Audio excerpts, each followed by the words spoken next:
Let me put this presentation in from another angle, look at the future.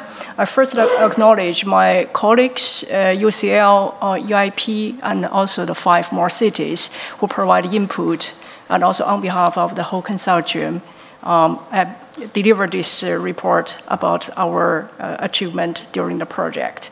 So for people who don't know peak traffic or DINIC, so we are acquired by Swarco. It's one of the leading companies. We provide technical solutions and services for cities. In general, technology is not the goal. Technology is an enabler. It is a tool. So it depends on how we use the tool to achieve our goal. Before we talk about solutions, we first need to know what are the demands, what is the current situation. So in general, we all know we are facing urbanization, that's a global challenge, and we are also, we know that the severe situation may happen not only in Asia, also in Europe, the aging problem. We also see the labor force, probably some reduction. Based on this, we also look at different users of road space, and different user groups may have different interests and different requirements. So I just want to highlight the 3 parts. So you see the seamless mobility, integration for safety, and also for environmental concerns. So these 3 parts we can see really covers all the user groups. Of course, they're all related to quality of life. And then I highlight some results we got from different cities. Look at the future.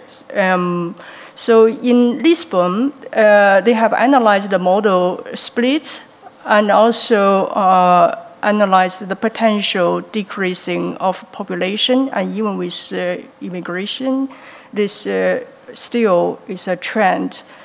And then they are looking at the 4 scenarios. Look at the tourism, look at multi-ethnic neighborhood, and also look at the gender renewal and also environmental visions.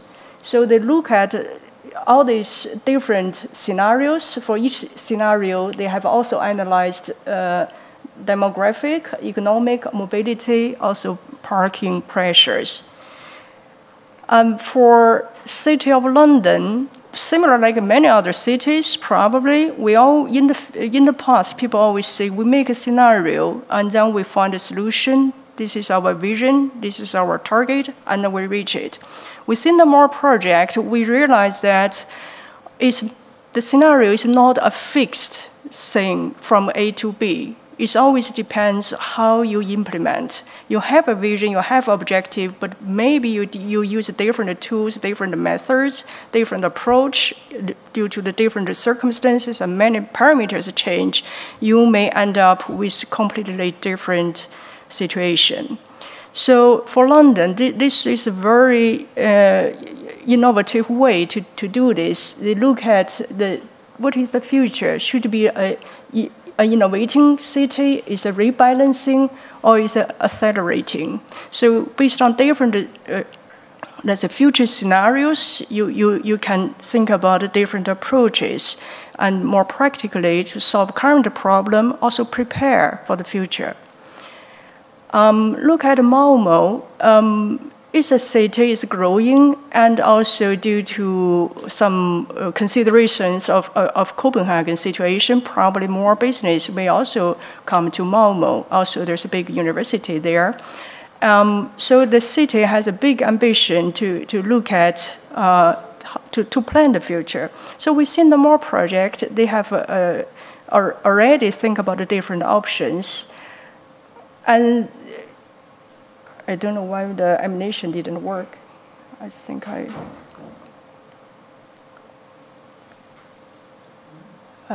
my slide is cut. I have animation.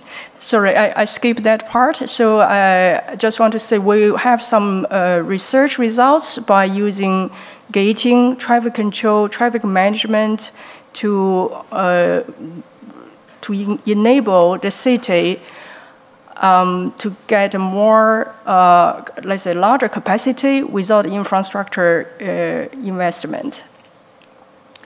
I look at the future technologies. I would say if it is advanced or not, but by definition, depends on your knowledge on technology, also depends on which term we use.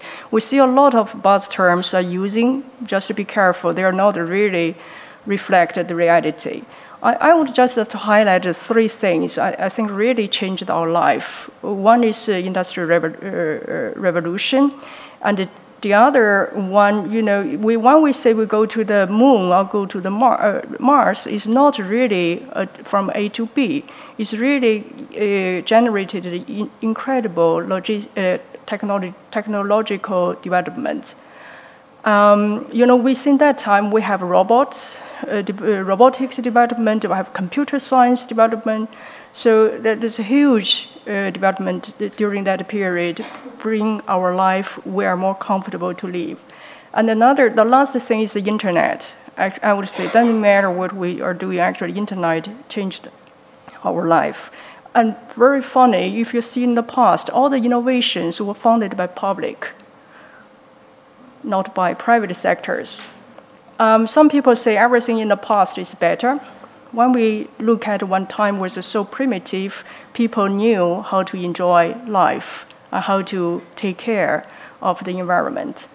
When people were walking, so when we talk about technology, it's not just something you think is fancy or something related to electric or electronic. Actually, it's very basic. Every material we're using for our shoes, for our clothes, for our house, everything is related. So I would say basically you have a material advantage, and then you also have different modes. We all cover different modes, not only the surface transport, also look at different dimensions. Also, we want a better road space for pedestrians, cyclists, and the others. So it doesn't mean that the future will just, that's currently what we know, it really depends on how we decide how we will use. Each individual will influence the future. Look at advanced technologies we have done during the project. We're still in a relatively traditional way look at the mobility as a service. So what we can do currently, also in the future, one is the traffic control, traffic management. So the network, you have nodes, you have links. If you change nodes, that you can play a better control function. But if you change links, that means you need to change behavior. So all the group of users' behavior. So the aim, in the end, is simulate sustainable mobility. It's not just to promote just one mode or without thinking about any trade-offs. And the second one is the CCM, currently discussed a lot within the European Commission, also different organizations. So it's not just a technical term to push anything. Actually, it's the key is to use technology to provide better services. And then the last one I would like to address is the physical and digital infrastructure. Without good physical infrastructure, there's no way to implement digital infrastructure. Digitalization sounds so easy. What we know from political, also organizational perspective, is a hard work. We also hope this will really help us for the future development. I myself have been working in the domain of intelligent transportation system for, I would say, around 20 years. So I would say ITS really helped us a lot. So it's not technology push. It's really look at what are the problems and how to solve them efficiently, also cost effectively, also look at the environmental situation and make people feel more comfortable and the travel more efficient. The assessment within the MORE project we have selected basically is look at the technical assessment. We don't need to go to all the details of technical KPIs. And here I will mainly focus on the user, from user's perspective, look at what social science or some other perspective, look at how people think about the future and by using different technologies. So we identified some use cases in the MORE project. Also look at from traffic management, traffic control perspective, from future mobility with more technical support, and also look at the dynamic road space design. The result I need to highlight is first, you use Momo as an example. So when we introduce gating, is a concept that when you hold back the traffic, so to reduce the load of the density of the road. For this, we have selected one part of the feed road and also analyzed the density change and also the potential traffic flow homogeneous in this section. So that means without infrastructure further investment, you just use new algorithm or change your current control algorithm and use a different optimization method, you can already achieve something more than you expected. And look at the results. This is another illustration we did in the simulation study. Look at the Helmond City, look at the future potential to use electric public transport and also electric vehicles for freight transport. So to combine different things, let's say you use the same road space, but you have different purpose for mobility. And then we also compared with the current situation with the introduction of the new possible automated vehicle, if it is automated vote, with the EV, how it could be charged. And then look at the impacts. So results also shows very clearly if you have a better management and the impact is much large than we expected. Look at the current situation, compare with the current situation. Another example I would like to provide is how to use LED for space relocation. This was done in the lab in UCL. First is to understand the existing signs. What do they mean? Do they make sense? Also to look at reaction to the new types of signs. Also to compare with LED signs with conventional signs. And also look at LED sign, not only the fixed traffic signs, also look at if you can plot on road, what would be the difference. So this image just illustrates a huge work has been done by UCL, led by Peter. So the comparison, you can see there are advantages for using LED signs compared with the paper.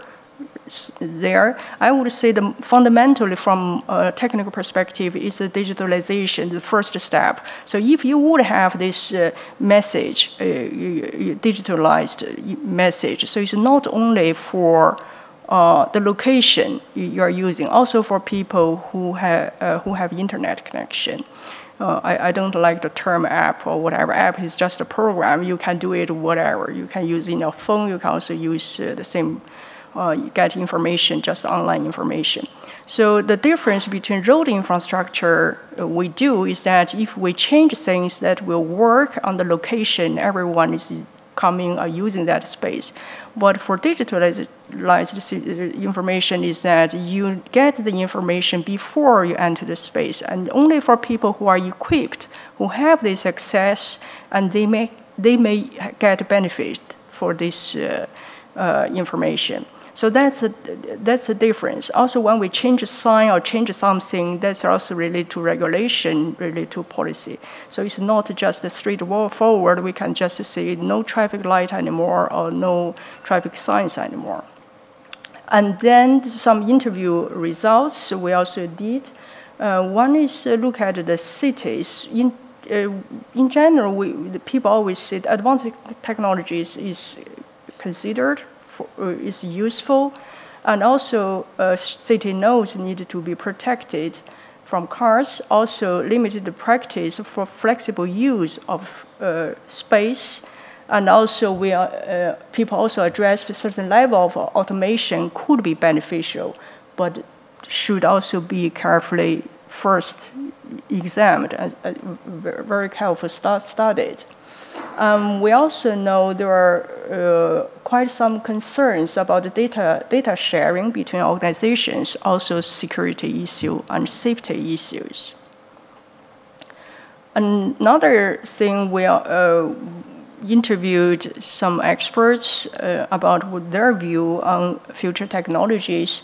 In general, they think the level of urbanizations through the world is extensive.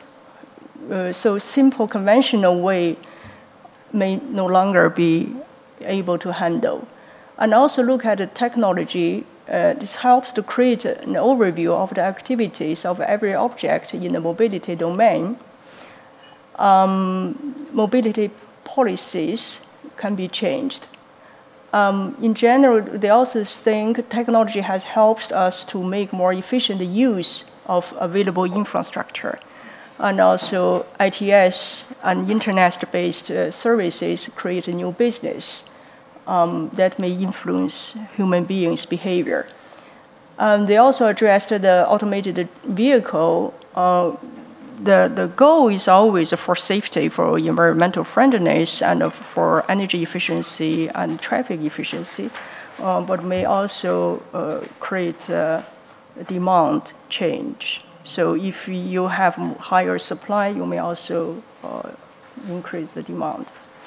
Let me conclude. So advanced technologies, as I said, is not just apps. I would not say apps are advanced technologies. It's just the internet. If you use internet, you have information. And so they have changing mobility for both people and goods. We always say technology won't solve all the problems.